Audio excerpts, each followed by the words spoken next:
গত 27/4/2024 তারিখে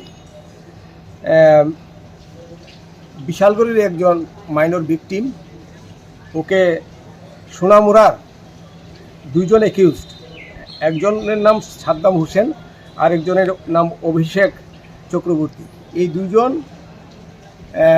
ফেসবুক এবং ইনস্টাগ্রাম ইত্যাদির মাধ্যমে ওই ভিকটিমকে যোগাযোগ করে ভিকটিমের সাথে, এবং সেইভাবে করে অভিযোগ যে বিগত মার্চ মাস থেকেই ওই ভিকটিমকে তারা আগরতলা হোটেলে নেয় এবং সেইখানে নিয়ে কয়েকবার ধর্ষণ করে এবং তাকে ভয়ভীতি প্রদর্শন করে। পরবর্তী সময়ে 27/4/2024 তারিখে এই ভিকটিমকে নিয়ে তারা সোনামুড়ায় সাদ্দাম হোসেন যে অ্যাকিউজড, ওর বাড়িতে নিয়ে যায় এবং সেখানে সারা রাত্র সেখানে থাকে এবং তাকে বলপূর্বক ধর্ষণ করে।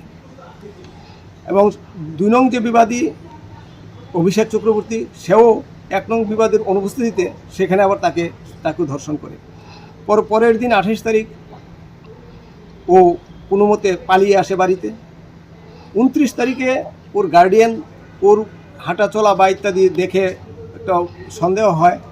তারপর তাকে জিজ্ঞাসাবাদ করা হলে সে বলে যে আমার সঙ্গে এই ঘটনা তারা করেছে। পরবর্তী সময়ে পরের দিন 30 তারিখে বিশালগড় মহিলা থানায় লিখিত অভিযোগ দায়ের করা হয় অভিভাবকের পক্ষ থেকে, এবং তার ভিত্তিতে অ্যাকিউজ সাদ্দাম হোসেনকে বিশালগড় পিএস অ্যারেস্ট করে ওই 30 তারিখ, এবং আজকে প্রডিউস করে বিশালগড় স্পেশাল কোর্ট পক্সো সেই কোর্টে প্রডিউস করলে মাননীয় জাজ কেসের শুনানি হয়। এবং সেখানে আমি স্পেশাল পিপি পক্সো আমি অবজেকশন রেজ করি তার বেইলের উপর, এবং তাকে 14 দিনের জন্যে জেল হাজতে পাঠানো হয়।